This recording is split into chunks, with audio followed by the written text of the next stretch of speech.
CM ಆಸೆಗೆ ತಣ್ಣೀರು, DK ವಿರುದ್ಧ ಪಿತೂರಿ, ಹನಿ ಚೆಲ್ಲಿ ಕೆಡ್ಡಾಗೆ ಕೆಡವೋ ಯತ್ನ.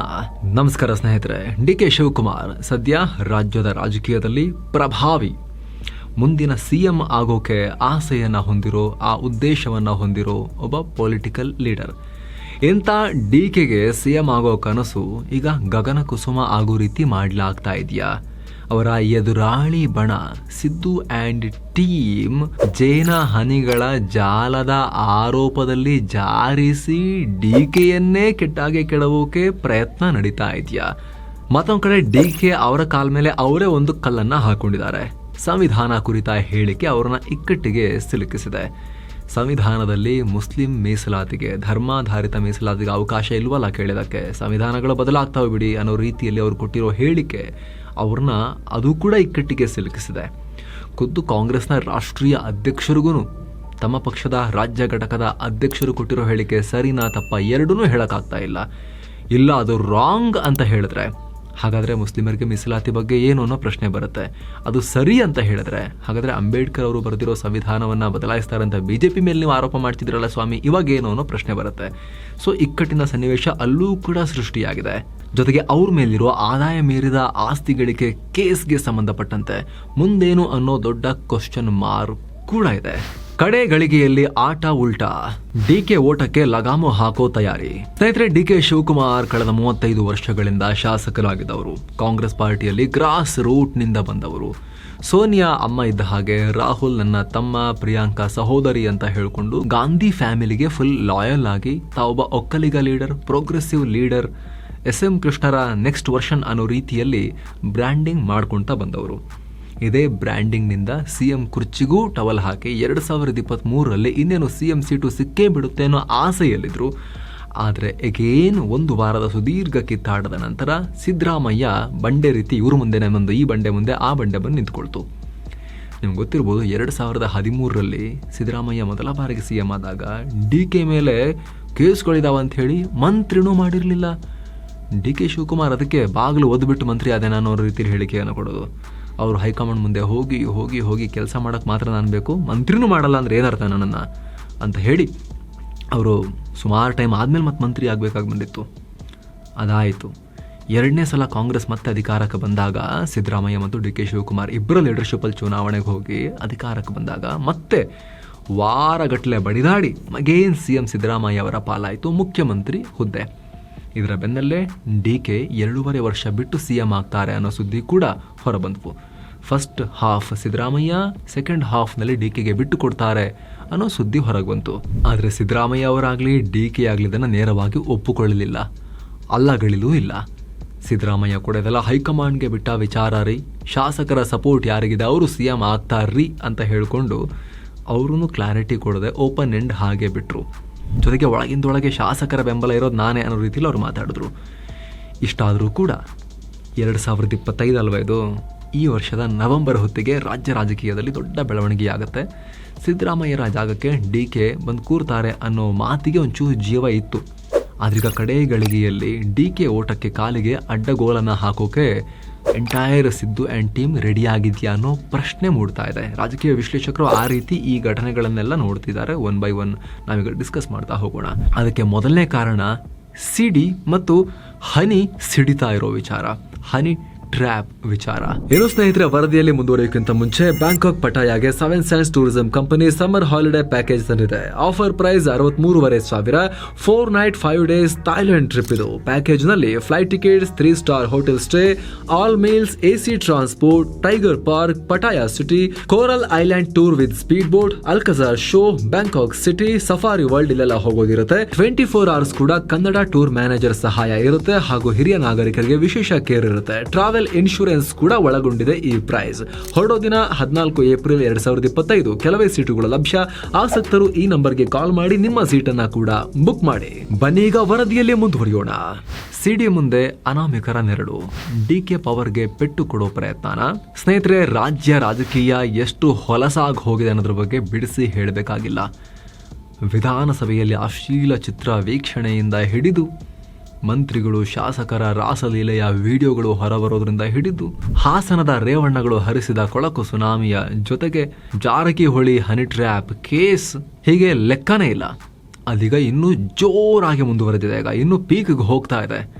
ವಿಧಾನಸಭೆಯಲ್ಲಿ ಸಾವಕಾಶವಾಗಿ ಎಲ್ಲರೂ ಕೂತ್ಕೊಂಡು ಹನಿ ಟ್ರ್ಯಾಪು ಅದು ಇದು ಅಂತ ಹೇಳಿ ಮಾತಾಡ್ತಾ ಜನರ ಬಗ್ಗೆ ಚರ್ಚೆ ಮಾಡೋದು ಬಿಟ್ಟು ಇವ್ರ ಕಚ್ಚೆ ಬಗ್ಗೆ ಹನಿ ಟ್ರ್ಯಾಪು ಇದ್ರ ಬಗ್ಗೆ ಎಲ್ಲ ಚರ್ಚೆ ಮಾಡ್ತಂಗೆ ಕೂತಿದ್ರು ವಿಧಾನಸಭೆಯಲ್ಲಿ. ಇವರೆಲ್ಲ ಇವ್ರ ಬಗ್ಗೆ ಜಾಸ್ತಿ ಮಾತಾಡಕ್ ಹೋದ್ರೆ ಏನ್ ಮಾಡ್ತಾರೆ ಗೊತ್ತಾ, ಹಕ್ಕು ಚ್ಯುತಿ ಅಂತ ಮಾಡ್ಬಿಡ್ತಾರೆ, ಕರೆಸ್ಬಿಟ್ಟು ಆಮೇಲೆ ಕ್ರಮಕ್ಕೆ ಮುಂದಾಗ್ತಾರೆ. ಇವರು ಯಾರಾದ್ರೂ ಇವ್ರ ಬಗ್ಗೆ ಜೋರಾಗಿ ಮಾತಾಡಿದ್ರೆ ಜನ ಹಕ್ಕು ಚ್ಯುತಿ ಮಾಡಿಸ್ಬೇಕು. ಇವರಿಗೆಲ್ಲ ಏನು ಹಕ್ಕಿದೆ ನಿಮಗೆ, ನಾವು ಏನು ಕೆಲಸ ಕೊಟ್ಟಿದ್ದು ನೀವು ಮಾಡ್ತಿರೋದೇನು ಅಂತ ಹೇಳಿ. ಆ್ಯಕ್ಚುಲಿ ಎಲ್ಲರನ್ನೂ ಇವ್ರನ್ನ ಸರಿಯಾಗಿ ಪಾಠ ಕಲಿಸ್ಬೇಕು ಜನ. ಆ್ಯಕ್ಚುಲಿ ಏನು ಮಾಡ್ತಿದ್ದೀರಿ, ಸೆಷನಲ್ಲಿ ಕೂತ್ಕೊಂಡು ಮಾತಾಡೋಂಥ ಟಾಪಿಕ್ ನಿಮಗೆ ಇವೆಲ್ಲ ಕೂತ್ಕೊಂಡು ಸಾಕ್ಷ್ಯಾಧಾರಗಳು ಕರೆಕ್ಟ್ ಆಗಿದ್ರೆ ಹೋಗಿ ಕಂಪ್ಲೇಂಟ್ ಕೊಡಬೇಕು, ಆ್ಯಕ್ಷನ್ ಆಗಿದೆ. ಅದು ಬಿಟ್ಕೊಂಡು ನನ್ನ ಮೇಲೆ ಅಟೆಂಪ್ಟ್ ಆಗಿದೆ, ನನ್ನ ಮೇಲೆ ಟ್ರೈ ಮಾಡಿದ್ದಾರೆ, ಇನ್ನೆಷ್ಟು ಜನದ ಮೇಲೆ ಆಗಿದೆ, CD ಹನಿ ಅಂತ ಅಂದ್ಕೊಂಡು ಏನು ಮಾಡೋಕ್ಕೆ ಹೊರಟಿದ್ದೀರಿ.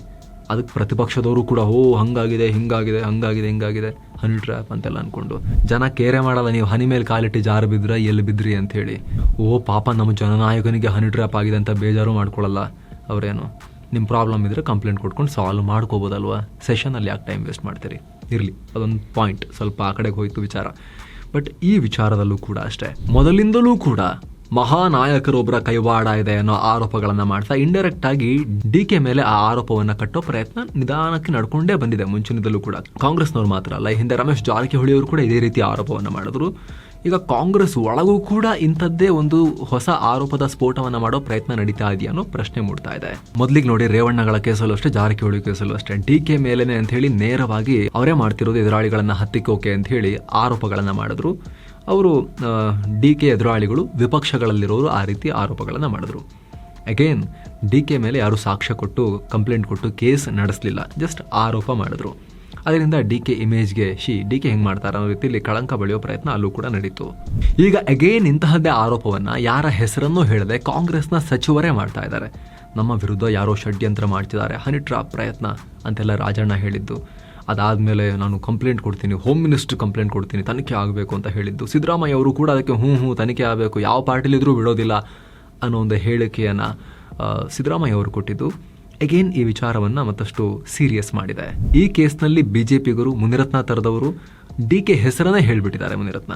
ಆದರೆ ಕಾಂಗ್ರೆಸ್ ಪಾರ್ಟಿಯ ಒಳಗೂ DK ಕಡೆಗೆ ಬೊಟ್ಟು ಮಾಡೋ ಪ್ರಯತ್ನ ನಡೀತಾ ಇದೆ ಅನ್ನೋದು ಗುಟ್ಟಾಗೇ ನೋಡೋದಿಲ್ಲ. ರಾಜಣ್ಣ ಮತ್ತು DK ಮೊನ್ನೆ ತನಕ ಬಹಿರಂಗವಾಗಿ ಕಿತ್ತಾಡ್ತಿದ್ದ ಪೊಲಿಟಿಕಲ್ ಫಿಗರ್ಸ್. ರಾಜಣ್ಣ ಸಿದ್ದು ಬಣ ಕ್ಲಿಯರ್ ಇದೆ, ಅದು ಬಹಿರಂಗವಾಗಿ ನನಗೆ KPCC ಅಧ್ಯಕ್ಷ ಸ್ಥಾನ ಬೇಕು ಅಂತ ಹೇಳ್ತಾ ಇದ್ರು, DK ಇಳಿಲಿ ಅನ್ನೋ ಅರ್ಥದಲ್ಲಿ.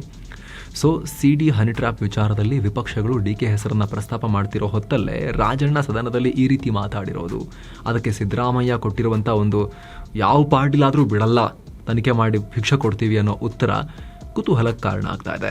ಆದರೆ ಸ್ನೇಹಿತರೆ, ಇದುವರೆಗೂ ಕೂಡ ರಾಜಣ್ಣ ಅವ್ರ ಮೇಲಾಗಿರೋ ಹನಿ ಟ್ರ್ಯಾಪ್ಗೆ ಸಂಬಂಧಪಟ್ಟಂತೆ ಸಾಕ್ಷ್ಯಗಳನ್ನು ಕೊಟ್ಟಿಲ್ಲ, ಪೊಲೀಸ್ ಕಂಪ್ಲೇಂಟ್ ಕೂಡ ಕೊಟ್ಟಿಲ್ಲ, ಅಫಿಷಿಯಲ್ ಆಗಿ ತನಿಖೆ ಇದರಲ್ಲಿ ಶುರು ಆಗಿಲ್ಲ.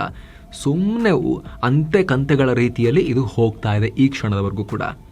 ಅದರಿಂದ ಯಾರಿಗೂ ಲಾಸ್ ಇಲ್ಲ. ಲಾಸ್ ಯಾರಿಗೆ? ಇಂಡೈರೆಕ್ಟಾಗಿ ಇದು ಯಾರ ಮುಖಕ್ಕೆ ಈ ಮಸಿಯನ್ನು ಬಳಿಯಲಾಗುತ್ತೋ, ಯಾರಿಗೆ ಇದು ಹೋಗಿ ಈ ಕಳಂಕಗಳೆಲ್ಲ ಇಂಡೈರೆಕ್ಟಾಗಿ ಬೇಡ ಅಂದ್ರೂ ತಲುಪುತ್ತೋ ಅವ್ರಿಗೆ ಡ್ಯಾಮೇಜ್. ಅದು ಯಾರಿಗಾಗ್ತಾ ಇದೆ? DK ಶಿವಕುಮಾರ್ ಅವರಿಗೆ ಆಗ್ತಾ ಇದೆ. ಇದು ಕೆಲವೊಂದ್ಸಲ ಏನಾಗುತ್ತೆ, ನೇರವಾಗಿ ಆರೋಪ ಮಾಡಬೇಕು ಅಂತಿಲ್ಲ, ಜನ ಸಮುದಾಯದಲ್ಲಿ ಆ ರೀತಿ ಚರ್ಚೆ ಆಗೋ ರೀತಿ ನೋಡ್ಕೊಂಡ್ರೆ ಆಯಿತು.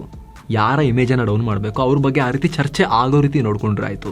ಅದನ್ನು ರಿಪೀಟ್ ಅದೇ ಥರ ಹಿಟ್ ಮಾಡ್ತಾ ಬಂದರೆ, ಒಂದಾದ್ಮೇಲೆ ಒಂದು ಗ್ಯಾಪ್ ಕೊಟ್ಟು ಮತ್ತೆ ಅದೇ ರೀತಿ ಚರ್ಚೆ ಆಗೋ ರೀತಿ ನೋಡ್ಕೊಳ್ತಾ ಬಂದರೆ ಜನರ ಮನಸ್ಸಲ್ಲಿ ಬಂದ್ಬಿಡುತ್ತೆ, ಓಕೆ ಈ ಮನುಷ್ಯ ಈ ರೀತಿ ಇಂಥ ಚಿತ್ರಗಳ ಪ್ರೊಡ್ಯೂಸರ್, ಅವರೇ ಮಾಡಿಸೋದು ಅನ್ನೋ ರೀತಿಯಲ್ಲಿ ಸೆಟ್ ಆಗಿಬಿಡುತ್ತೆ. ಯಾವುದು ತನಿಖೆ ಆಗಬೇಕು, ಕೋರ್ಟಲ್ಲಿ ಜಡ್ಜ್ಮೆಂಟೇ ಬರಬೇಕು ಅಂತಿಲ್ಲ. ಪಬ್ಲಿಕ್ ಒಪಿನಿಯನ್ನ ಈ ರೀತಿ ನಿರಂತರವಾದ ಸುದ್ದಿಯ ಹರಿಬಿಡುವಿಕೆ ಮತ್ತು ಅದನ್ನು ಜನರಿಗೆ ತಲುಪಿಸುವಿಕೆ ಮೂಲಕ ಕೂಡ ಮಾಡಬಹುದು. ಹಾಗಾಗಿ ಈ ಡೆವಲಪ್ಮೆಂಟ್ ಏನಿದೆ ರಾಜ್ಯದಲ್ಲಿ ಆಗ್ತಿರೋದು ಬಹಳ ಇಂಟ್ರೆಸ್ಟಿಂಗ್ ಆಗ್ತಾ ಇದೆ. ಅದು ಕೂಡ ಮೊದಲಾರ್ಧ ಸಿದ್ದರಾಮಯ್ಯ ಸರ್ಕಾರದ 2ನೇ ಅವಧಿಯ ಮೊದಲಾರ್ಧ ಮುಗಿತಾ ಬರ್ತಿರೋ ಟೈಮ್ನಲ್ಲಿ ಇನ್ನೇನು ಆರಂಭದ ಒಪ್ಪಂದದ ಪ್ರಕಾರ DKಗೆ ಸೀಟು ಬಿಟ್ಟು ಕೊಡಬೇಕಾಗಿ ಬರಬಹುದು ಅನ್ನೋ ಚರ್ಚೆ ನಡೀತಿರೋ ಹೊತ್ತಲ್ಲಿ ಇದಾಗ್ತಿರೋದು ಬಹಳ ಗಮನ ಸೆಳೀತಾ ಇದೆ ಪೊಲಿಟಿಕಲ್ ಕಮೆಂಟೇಟರ್ಸ್ದು ಮತ್ತು ಜನಸಾಮಾನ್ಯರದ್ದು ಕೂಡ. ಮತ್ತೊಂದು ಕಡೆ ಸಿದ್ದರಾಮಯ್ಯ ಅವರೇನಾದರೂ ಕೆಳಗೆ ಇಳಿದ್ರೆ, 77 ವರ್ಷ ಅಲ್ಲ ಅವರಿಗೆ, ಏಜ್ ಕೂಡ ಆಗ್ತಾ ಬಂತು, ಅವರೇನಾದರೂ ಕೆಳಗೆ ಇಳಿದ್ರೆ DK ಬರೋದು ಬೇಡ, ಅಹಿಂದ ಸಮುದಾಯದಿಂದ ಯಾರಾದ್ರೊಬ್ರು CM ಬರಲಿ ಅನ್ನೋದು ಸಿದ್ದರಾಮಯ್ಯ ಬಣದ ಅಘೋಷಿತ ನಿಲುವು. ಸೊ ಅದೇ ಪ್ರಯತ್ನಕ್ಕೆ ಸಾಕಷ್ಟು ದಿನಗಳಿಂದ ತೆರೆಮರೆಯಲ್ಲಿ ಕದನ ಕೂಡ ನಡೀತಾ ಇರೋದು ನೀವು ನೋಡ್ತಾ ಇದ್ದೀರಾ. ಒಂದಷ್ಟು ಸೂಕ್ಷ್ಮ ಗಮನಿಸಿದ್ರೆ ನಿಮಗೆ ಈ ಅಹಿಂದ ನಾಯಕರ ಸಭೆಗಳು ಕಾಣಿಸ್ತವೆ, ಭೋಜನ ಕೂಟಗಳು ಕಾಣಿಸ್ತಾ ಇದಾವೆ. ಮತ್ತೊಂದ್ ಕಡೆ ಸತೀಶ್ ಜಾರಕಿಹೊಳಿ ಅಂತೂ ಇಲ್ಲ 2028ಕ್ಕೆ ನಾನು ಕ್ಲೇಮ್ ಮಾಡ್ತೀನಿ, ಅವಾಗ ನಾನೇ ಮುಖ್ಯಮಂತ್ರಿ ಹುದ್ದೆ ಕ್ಲೇಮ್ ಮಾಡೋನು ಅವಾಗ ಅಂತ ಅವರು ಆಲ್ರೆಡಿ ನೆಕ್ಸ್ಟ್ ಎಲೆಕ್ಷನ್ನಲ್ಲಿ ಕಾಂಗ್ರೆಸ್ ಬಂದರೆ ನನಗೆ ಬೇಕು ಅಂತ ಟವಲ್ ಹಾಕಿ ಆಗಿದೆ ಅವರು. ಹಾಗಾಗಿ ಅವರು ಕೂಡ ಸಿದ್ದರಾಮಯ್ಯ ಬಣದವರೇ. ಇದೆಲ್ಲವೂ ಕೂಡ DKಗೆ ಉಸಿರುಗಟ್ಟಿಸೋ ಪ್ರಯತ್ನ ಮತ್ತು ಇರುಸು ಮುರುಸು ಉಂಟು ಮಾಡೋ ಪ್ರಯತ್ನ ಅನ್ನೋ ಲೆಕ್ಕಾಚಾರಗಳನ್ನು ಮಾಡಲಾಗ್ತಾ ಇದೆ. ಇಂಥ ಟೈಮ್ನಲ್ಲಿ ಕಾಂಗ್ರೆಸ್ ಹೈಕಮಾಂಡ್ ಏನು ಮಾಡುತ್ತೆ ಅನ್ನೋ ಪ್ರಶ್ನೆ ಬರುತ್ತಲ್ಲ.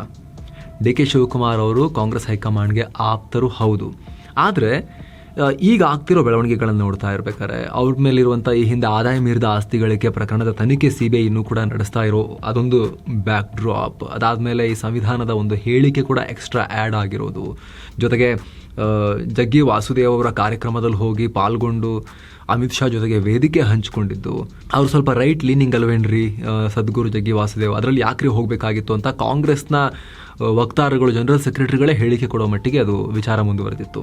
ಅದಾದಮೇಲೆ DK ಶಿವಕುಮಾರ್ ನಾನು ಹಿಂದುವಾಗಿ ಹುಟ್ಟಿದ್ದೀನಿ, ಹಿಂದುವಾಗಿ ಸಾಯ್ತೀನಿ ಅನ್ನೋ ಹೇಳಿಕೆಯನ್ನು ಕೂಡ ಕೊಟ್ಟರು.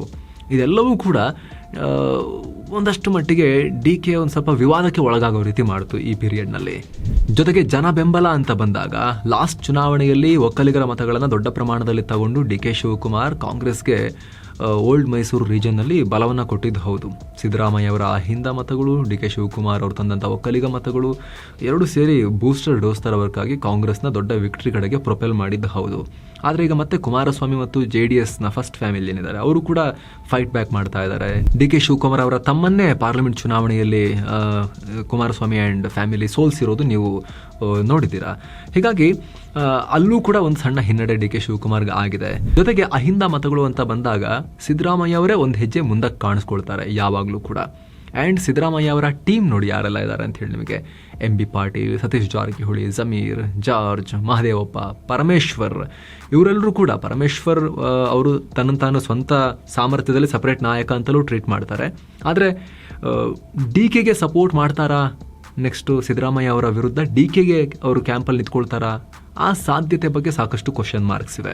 ಹೀಗಾಗಿ ಹೈಕಮಾಂಡ್ ಕೂಡ ರಾಜ್ಯ ಕಾಂಗ್ರೆಸ್ಸನ್ನು ಒಡೆಯೋ ಮಟ್ಟಿಗೆ ಹೋಗುವ ಡಿಸಿಷನನ್ನು ತಗೊಂಡ್ರೂ ಕೂಡ ಈ ನಾಯಕರೆಲ್ಲ DK ಶಿವಕುಮಾರ್ಗೆ ಸಪೋರ್ಟ್ ಮಾಡ್ತಾರಾ? ಸಪೋರ್ಟ್ ಮಾಡಲಿಲ್ಲ ಅಂದರೆ ಬೇರೆ ಯಾರನ್ನಾರು CM ಮಾಡ್ತೀನಿ ಅಂತ ಹೊರಟ್ರೆ DK ಸುಮ್ಮನಿರ್ತಾರಾ? ಯಾಕಂದರೆ DK ತರೋದು ಕೇವಲ ಒಕ್ಕಲಿಗ ಮತಗಳು ಮಾತ್ರ ಅಲ್ಲ, ಅಹಿಂದದಲ್ಲಿ ಅಲ್ಪಸಂಖ್ಯಾತ ಮತಗಳೂ ಕೂಡ ಒಂದಷ್ಟು DK ಫಾಲೋವರ್ಸ್ ಕೂಡ ಇದ್ದಾರೆ. ಎಲ್ಲರೂ ಸಾಲಿಡ್ ಆಗಿ ಸಿದ್ದರಾಮಯ್ಯ ಬೆಂಬಲಿಗರು ಅಲ್ಪಸಂಖ್ಯಾತರು ಅಂತಲ್ಲ. ದೊಡ್ಡ ಪ್ರಮಾಣದಲ್ಲಿ ನಾವು ಎಲೆಕ್ಷನ್ ಟೈಮ್ನಲ್ಲಿ ಸ್ಟೇಟ್ ಟೂರ್ ಮಾಡಿದಾಗಲೂ ಕೂಡ ಅಲ್ಪಸಂಖ್ಯಾತ ಸಮುದಾಯದ ಹುಡುಗರು, ಯಂಗ್ಸ್ಟರ್ಸ್ ಕೆಲವರೆಲ್ಲ ನಾವು DK ಫಾಲೋವರ್ಸ್ ಅಂತ ಹೇಳಿದ್ದು ನಾವು ಕಣ್ಣಾರೆ ನೋಡಿದ್ವಿ. ಹಾಗಾಗಿ ಆ ಅಹಿಂದದಲ್ಲಿ DK ಪಾಲು ಕೂಡ ಒಂದಷ್ಟಿದೆ. ಹಾಗಾಗಿ DK ಮುಂದೇನು ಮಾಡ್ತಾರೆ, ಒಂದು ವೇಳೆ ಇವಾಗಲೂ ಕೂಡ ನನಗೆ ಅವಕಾಶ ಕೊಡ್ತಿಲ್ಲ ಅಂತ ಅನಿಸಿದ್ರೆ ಅವರಿಗೆ ಅವರು ಏನು ಮಾಡ್ತಾರೆ? ಈ ಹಿಂದೆ BJPಯವರು ಹೇಳಿಕೆಯನ್ನು ಕೊಟ್ಟಿದ್ರು, ಅವರು ಕೂಡ ಬಾಯಿ ಕೆಳ್ಕೊಂಡು ಕಾಯ್ತಾ ಇದ್ದಾರೆ. ಕರ್ನಾಟಕದಲ್ಲಿ ಒಬ್ಬ ಶಿಂದೆ ಬರಬಹುದಾ ಅಂತ. ಮಹಾರಾಷ್ಟ್ರದಲ್ಲಿ ಶಿವಸೇನೆಯಲ್ಲಿ ಶಿಂದೆ ಯಾವ ರೀತಿ ಮಾಡಿದ್ರು ಆ ರೀತಿ ಕರ್ನಾಟಕದಲ್ಲಿ ಶಿಂದೆ DKಶಿ ಆಗ್ತಾರಾ ಅಂತ ಕಾಯ್ಕೊಂಡು ಕೂತಿದ್ದಾರೆ. ಬಾಯಿ ಬಿಟ್ಟು ಹೇಳಿಕೆಯನ್ನು ಕೂಡ ಕೊಟ್ಟು ತಮ್ಮ ಒಳ ಅಭಿಲಾಷೆಯನ್ನು ವ್ಯಕ್ತಪಡಿಸಿದ್ದಾರೆ. ಹಾಗೇನಾದರೂ ಸೀನನ್ನು ನಾವು ಈ ವರ್ಷದ ಎಂಡಲ್ಲಿ ನೋಡೋಕೆ ಸಿಗುತ್ತಾ ಅನ್ನೋ ಪ್ರಶ್ನೆಗಳು ಕೂಡ ಇದ್ದಾವೆ. ಹಾಗಾಗಿ ಕರ್ನಾಟಕದ ಪಾಲಿಟಿಕ್ಸ್ನಲ್ಲಿ ಮುಂದೇನಾಗುತ್ತೆ ಅನ್ನೋದ್ರ ಬಗ್ಗೆ ಬಹಳ ಬಹಳ ಕುತೂಹಲ ಅಂತೂ ಮನೆ ಮಾಡಿದೆ. ಇದಕ್ಕೆ ಸಂಬಂಧಪಟ್ಟಂತೆ ನಿಮ್ಮ ಒಪಿನಿಯನ್ ಏನು ಕಾಮೆಂಟ್ ಮಾಡಿ ತಿಳಿಸಿ. ಮತ್ತೆ ಭೇಟಿ ಆಗ್ತಿರೋಣ. ನಮಸ್ತೆ.